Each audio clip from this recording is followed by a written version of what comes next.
All right, Dyson, we're back. We're back in the PA Power Podcast. We got another setup here for you tonight. We're going live again on social media to talk a little bit about some things going on in wrestling, specifically Pennsylvania wrestling. As well as I do, we just recently dropped our top 250 of the class of 2021. So that was a big one for us with a lot of high profile names on there. I'm looking forward to going over that a little bit, talking a little bit about the Flow card coming up on this Saturday. We're probably going to dive into some of the drama going on in Flow. We're going to talk about the weight classes and how Pennsylvania decided to drop from 14 to 13 weight classes. And, that affects you, Dyson. You're heading into high school. First off, we don't even Yeah, know if there's going to be a high school season. Let's be honest. hopefully there is. Are you, Fingers. are you confident?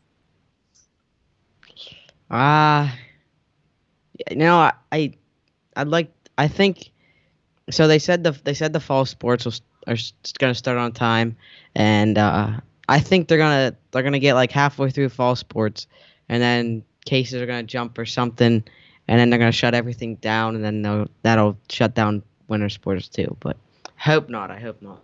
I don't want you to lose a year of eligibility. No, that would Well, suck. you need all 4 years.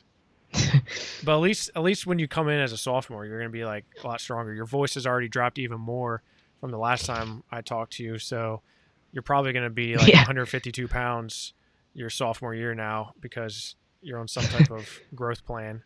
Um, yeah, I don't know. I don't know, man. It's going to be tough. It's so uncertain right now, and I think the PIAA obviously is looking to really push fall sports to start. I listened in to Dr. Lombardi at the PIAA, and he was very adamant that unless the governor like shuts them down, they're going to have fall sports. So I believe we're at least going to have fall sports, and then kind of see where things go from there.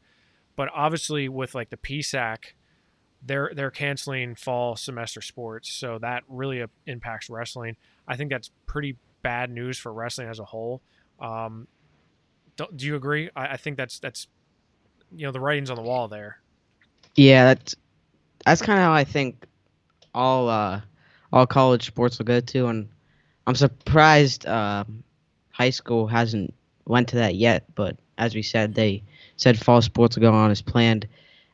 I'm kind of thinking most people would do starting in January, like the PSAC did. Yeah, unfortunately, I think you're right. Closer to home for us at PA Power Wrestling, the surge is up in the air. We're really hoping to have the surge. We are kind of like the PIAA. We're gonna unless something major happens, we are planning on having the surge. Just the location is to be determined. We're looking in November, possibly kind of like we did the last 2 years. Just kind of depends on the way the coronavirus and the impact of COVID and how that's going to do some things to the rest of society, especially with sports. So I'm looking forward to just seeing wrestlers back on the mat um, in whatever capacity we can, right, Dyson? Yeah, I saw there's a couple of tournaments. There's a tournament going on the last couple of days up in South Dakota, I believe. A couple teams up there. A Seabolt team from Iowa had some hammers up there, and I think there's actually supposed to be in here in the finals. There's supposed to be J.K. Oliver's Adam Allard, two Oh wow, hammers from Iowa. yeah. I saw IA Wrestle tweeting out a bunch of results, so I figured Iowa had some pretty good wrestlers going into that. Um, our Pennsylvania wrestlers haven't really been able to do a whole lot, so we haven't really been able to talk about them. But what we could talk about, Dyson, and that's the top 250 of the class of 2021, which are going to be rising seniors this year.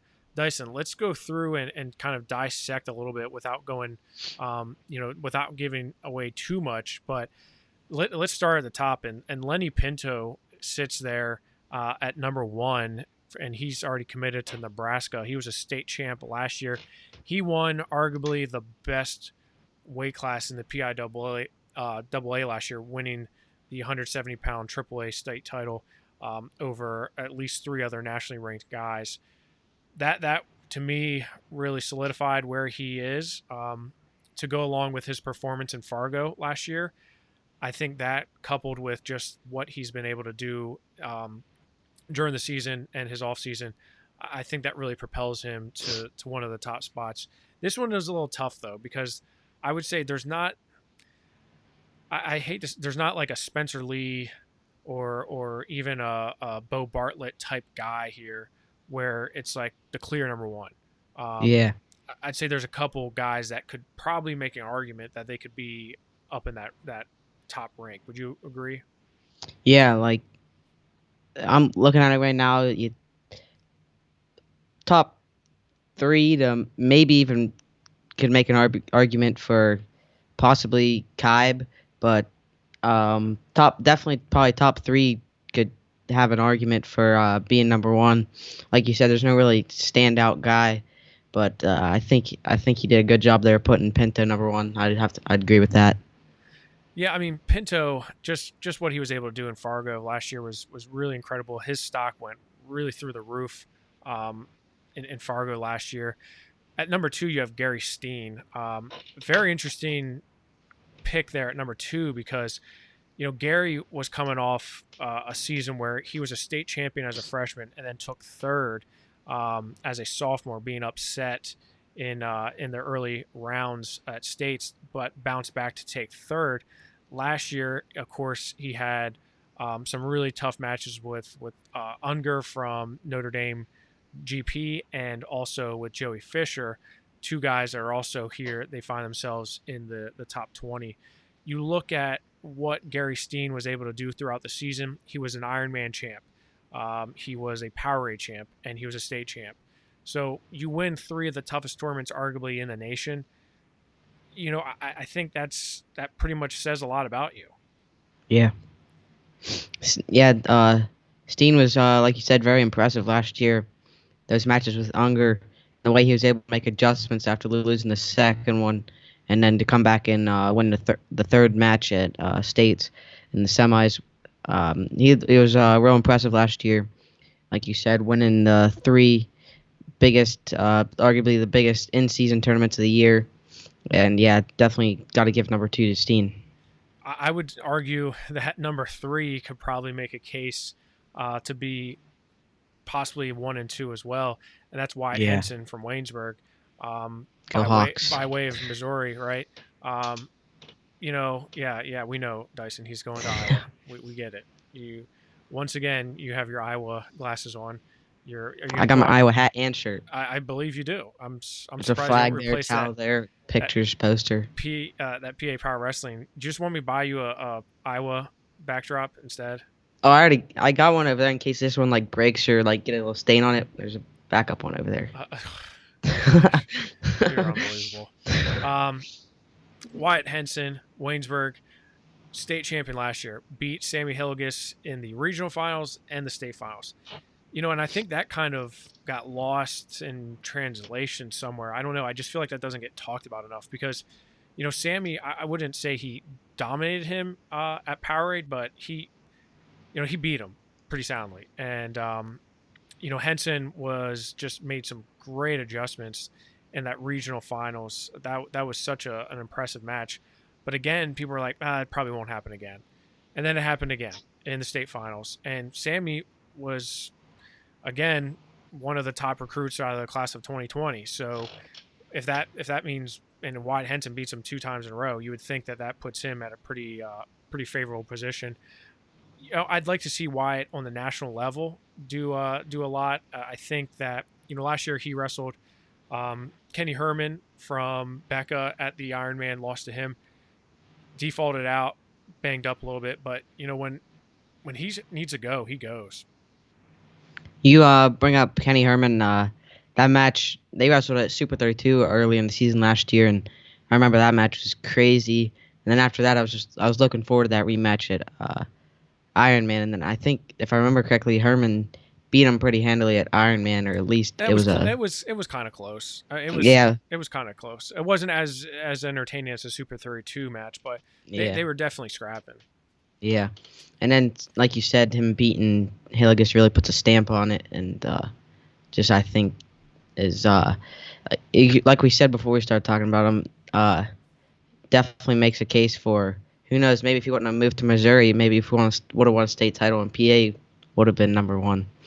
Yeah, I mean, Missouri winning a state title, in Missouri. While that's that's impressive. That it doesn't mean a whole lot for us in Pennsylvania, unless he was beating like a nationally ranked guy. But him winning states this year, I thought was that really propelled him Yeah, to. I don't see how you can't have Wyatt Henson in the top three, considering the quality of opponents, and that's why Lenny Pinto, beating the amount of nationally ranked guys there, I think that kind of speaks volumes to it. Same with Gary Steen. He won a pretty deep weight class with Unger and Joey Fisher there as well. So those top three, pretty sound guys. Pinto going to Nebraska, Gary Steen going to Pitt, Henson going to Iowa. And then you got AHR, Ali Herrero Rondon. And this is a guy who, you know, probably he had been at the top of the list at the class of 2021 in the last update, but he drops down a couple spots.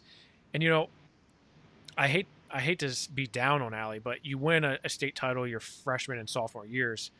You're thinking, okay, is this a potential four timer, right? That's what everyone talks about. He won two. Can you win two more now? And with Allie, he just got bigger. He got a lot bigger, a lot very quick. So I think he had to make those adjustments to wrestling at a higher weight.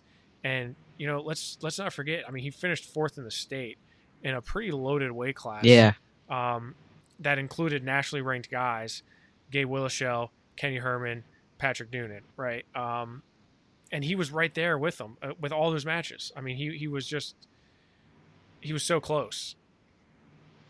yeah. Like you said, I was as you're talking about him there, I was thinking like just that was a pretty stacked bracket with those four guys, and if I remember correctly, the Noonan match went to ultimate tiebreaker, correct?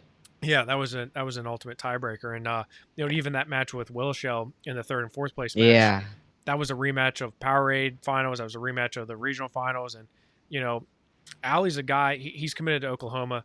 I think while yes he's down from 1 to 4 in the rankings, that doesn't mean a whole lot, and it also really doesn't speak to the true sense of what we know Allie can do. Um, yeah, when I say that, I mean, we saw him at a lower weight, and we've seen success at a kind of a middleweight, but he has such a long frame I think he has a lot of room to grow. Um, I could see him being like a 49 pounder in college potentially, depending on if he fills out or not. And I think honestly, with his skill set, he's going to be very dangerous. yeah. I agree. You come in at number 5, and that's Trey Kibe, and he was a state champion as a sophomore, was a qualifier as a freshman. Sophomore year, he beat Clayton Rollery in the state finals, then took fourth last year again in that loaded bracket at 170 pounds. Actually finished behind Lenny Pinto, maxed out, and Dylan Reinhardt from Gettysburg, who's going to NC State. Trey Kibe, on the other hand, where's he going, Dyson? VA Tech. He's going to VA Tech. So originally committed to Penn State, flipped the script, and is now going to Virginia Tech. Kind of sounds weird when I say VA Tech. Yeah, it doesn't I roll off the shouldn't tongue. have said that. Voltech, Yeah, maybe like Voltech, something like that.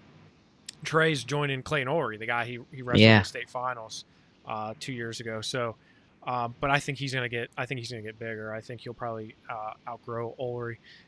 We could see him potentially a 74, maybe even 84. I don't know, depending on how big he gets. But Trey's a guy who probably, like Allie, wanted to finish a little bit higher on the podium this last year, but was just in a loaded weight class. And I think that's why you give the nod to Pinto and Steen and Henson before them. Brock McMillan's an interesting one at number 6 too, because he was 2-1-1. He's 120-8 in his career at Glendale. He's also committed to the Pitt Panthers. However, Brock is a guy who I don't want to say is the schedule, the strength of schedule obviously comes into play a little bit here. But I don't think we've seen. I don't know if we've seen Brock quite his best yet. I don't know. I just feel like. Does that make sense to you, Dyson? Yeah, like um, just like I think every one of these other guys we've said that they've had a loaded bracket last year at states, and can't really say the same for McMillan. I don't think he really hasn't really had a loaded bracket with with a couple big wins at states or anything like that. Those guys ahead of him, but definitely, I mean, you you probably could make an argument maybe with 2-on-1 for him to be up a little higher, but just like I said, maybe with no, not really any ranked wins or notable wins, and like these other guys ahead of him.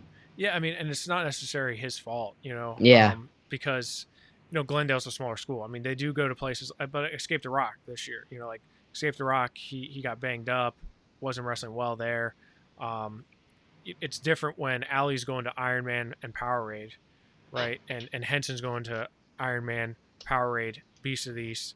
Same with Gary Steen, even Lenny Pinto, Powerade, Fargo.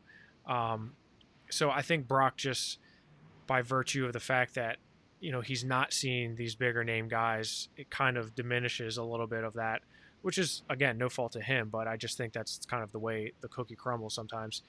Jagger Condomiti comes in at number 7. He was a qualifier 4 and then 2. He was a runner-up last year in the state finals of Cole Handlovic. Those two went back and forth, 122 and 26 in his career.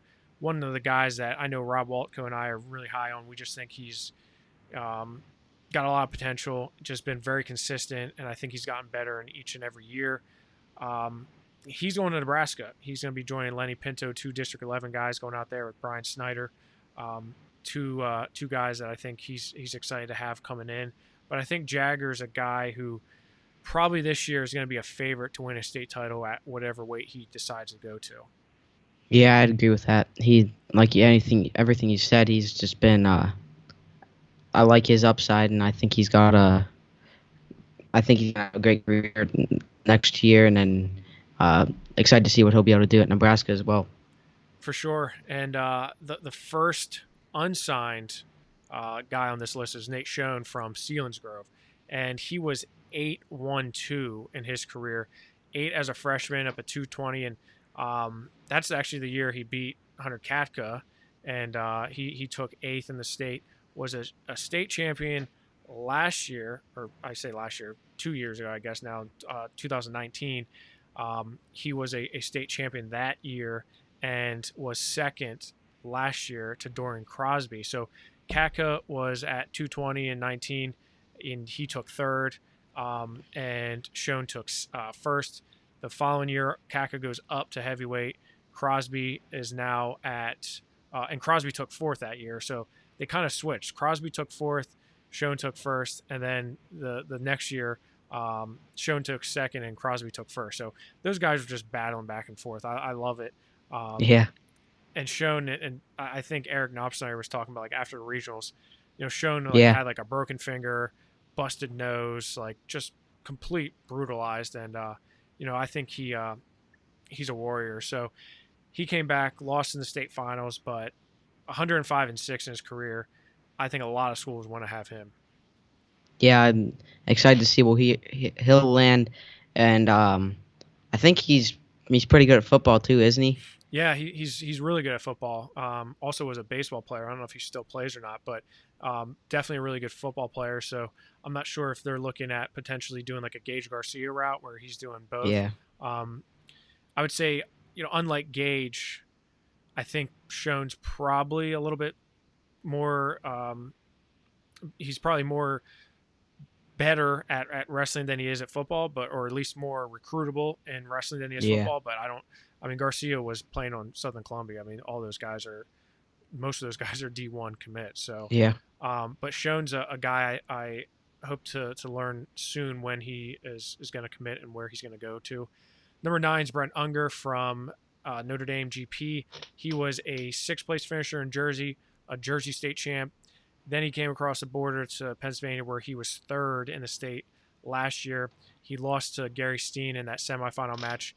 came back and took third. Um, Guy who has a win over Steen, but really he's kind of like right there with Steen. So you can make the argument, well, why isn't he higher?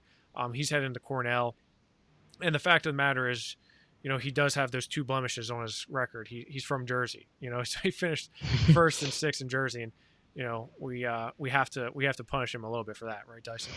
Yeah, You Jersey. you don't just come from Jersey and expect to just automatically be hailed in Pennsylvania. It took Ryan Anderson some time, took some other guys some time. So maybe Unger by the end of this year, he'll work his way up a little bit. Also, rounding out the top 10 is Carter Dybert from Franklin Regional. This is another interesting one because he was a qualifier 1 and then 3. Last year he had kind of an epic meltdown there, losing to Dante Frenzy of Becca in the earlier rounds, quarterfinals, and I think Carter, that was a huge setback for him. Coming in, I would say really as the favorite coming into the state tournament, returning state champion, had wrestled really well throughout the year. Powerade was a runner-up, lost to Gary Steen, but he had pretty much taken care of business with everyone inside the Whippeal, and then comes in and just, like I said, has that really bad loss. I wouldn't say bad loss to Frenzy. He just had a loss that a lot of people weren't expecting. He got upset. But he also had a really good Super 32. Last year, he took third in a pretty loaded weight class. And, I think Arizona State's a good fit for him. Obviously, having Zeke Jones down there and those guys that he's familiar with. His head coach, Matt Leby, very familiar with those guys. So, I don't know. I think Carter is looking for redemption this year. Yeah, like you said, got upset there by Frenzy. And got to mention, after that match, Mark Billett took his greatest pictures ever taken. That was a really good picture. Love that picture. Yeah, Dyson's a big fan of the Frenzy picture. We used it for our combined 40 ranking, and you were just like, oh my gosh, it's awesome. It is a really good photo, though, because it's just Frenzy just, like, screaming, like, like... I probably told Mark, like, 20 times the rest of that day, a picture. Yeah, you really did. And, you look at the other 250, there's a lot of commits here, but there's a lot of guys who haven't committed yet. Colton Deary from Malvern Prep, another football wrestling guy, Ty Linsenbigler, Ian Oswald. You got Ethan Bergnick, the guy who won the state title this year. Isaiah Vance, his teammate. Berging's actually committed to Army. Okay, thank you for letting me know, because I committed he committed to West Point, I believe, sometime last week, maybe. Okay, I must have missed that one. And yeah, I mean, there's some other big names on here. Joey Milano, Drew Cleary. I saw Cale Krebs committed to Navy. Yep. Jacob Lucas also to Navy. Malachi Duval to Navy. Navy's gotten a lot of good guys. Navy's been doing recruiting as a whole. But Navy, I feel like gets like 50 recruits every year. Like they just take everybody. And now that Kerry Colat's there, it's just like Navy's just like pouring it on with Pennsylvania. Now that you have Mike Evans, Kerry Colat there, I feel like Navy's just going to become kind of like a Clarion, where you just have guys just mopped up by them, just going there left and right. I saw someone tweeted like a week ago or something. It's like, did I miss something? Is Army Navy in a recruiting battle right now? It seems like every day they're like each of them are getting multiple recruits, especially Navy. Like they're getting a ton of recruits, and then especially they got a ton of PA guys, like you said too. Yeah, a lot of PA guys, and recently. Obviously that has a lot to do with Kerry Colat, I think. We got some wrestling coming up here too, Dyson. This weekend, right? Flow. I don't know if you've ever heard of Flow before, but they're a media company in wrestling. They've caught a lot of slack recently for some some mishaps that they've done, and we've had our beef with Flow before, so I'm not gonna I don't want to say that I was happy to see something like that, but it is what it is. One of the most intriguing matchups for me involves a Pennsylvania guy, and that's Luke Pletcher. Do you know who he's wrestling against, Dyson? You probably don't even know who he is. I've only seen one match of him, but that was when he lost to Brent Metcalf. But Did Did the backflip. when he lost to Brent Metcalf? Oh no, he beat him. Yeah, he beat him and then he did the back. I think you got your facts mixed up there. Yeah, I reversed it because I was thinking of Brett Metcalf losing to him because I was watching it because Metcalf was obviously a former Hawk. Mm-hmm. Yeah, and that probably upset you a little bit. So that was way before your time, right? Yeah, that was when would that have been? Probably was that like when did he wrestle? Before 2010 or was it Yeah, that was after? before 2010. I forget Probably what like year it was exactly, but I think Pletcher and Caldwell. I mean, Caldwell's been in MMA for a while. He's in Bellator, and Pletcher, I think, was in fifth grade when yeah, I saw that. When Caldwell beat Metcalf. So that just kind of puts into perspective how much older uh, Caldwell is It's crazy. than Pletcher. Which I don't know. It's interesting because Caldwell, while we know he has the skill set, is he going to be in wrestling shape? Is he going to be in wrestling form? Pletcher didn't look great to me against Lugo, so yeah, I don't. Why are you cheering against Pennsylvania kid? I Oh, know like Lugo's your I boy. love Luke Pletcher. Luke Pletcher is if Luke Pletcher was wrestling anyone else but Pat Lugo, I would be cheering for him. Got you. But Pat Lugo is my guy. Yeah, you do like your Hawks. Yeah. So I think that's probably one of the more intriguing matchups, just simply by the fact that those guys are in completely different parts of their careers and where they're at and what they're doing. Luke obviously just getting out of college, never took a red shirt. Um, so and Caldwell obviously he's been out of the game for a while. Um, I don't know. That's a very interesting one to me. What's the headline here, Dyson? Kyle Dake, Frank Tremizo, two-time world champs. Yeah, yeah, and there's been some beef going on between them. I like it. A little bit of smack talk, I which think we're I I think anytime Dake wrestles, you can expect some beef. yeah. I mean, he's just not a likable guy. I mean, he's just he whines a lot. He's like I said, he's not a likable guy. But um, You guys, you guys are always hating on Kyle I Dake. don't hate on Kyle Dake. Kyle Dake is I mean, he's an amazing wrestler. But all I'm saying is, and he when you did a sit down interview with him, like I thought he was Yeah, he's a great guy. he's a great guy. I'm not disputing that. I'm just saying like there are things that people will say about Dake, and that's he kind of complains a lot during matches. He kind of I don't know. Listen, Yeah, I'll I'm agree a with you. full I on mean, Dake fan when it comes to him versus that Chamizo. one, the one FRL thing that he came on and talked and was like with Burrows or whatever, Yeah, like it was like because well, first off, Burrows didn't even know he was coming on, right. and then Burrows was actually trying to like talk to the flow guys like about some like the facts. Like he actually like brought like a note sheet or whatever about facts. Then Dake's just there talking about their upcoming match next year, just like blasting them and stuff. And Yeah, it was like yeah. It just just a little kind of seemed a little. I don't yeah. know. Maybe it's to boost ratings. God knows Flo needs it right now. But yeah, you look at Chamizo and Dake. That's obviously a huge matchup, not only for America but just the world of wrestling right now. Two guys that are multiple time world champions. When any time you have those two talents coming together, I'm curious to see. Dake's obviously probably working his way down a little bit, but what's the size difference there? You think? Um, is Chamizo Yeah, is he because going to Chamizo's going up and Dake's going down. right? So So like where are they at? Where are they yeah, at on the scale of meeting? I'd be curious to see that. Miles Martin and David Taylor. Obviously, PD3 got booted out because he opened his mouth, and it never closed. gosh, I mean, ugh, I don't even want to say anything about that because it's just Dyson, you're how old are you now? You're 14, right? 14. I'm pretty sure you're more mature and have a more screwed on head than Pat Downey.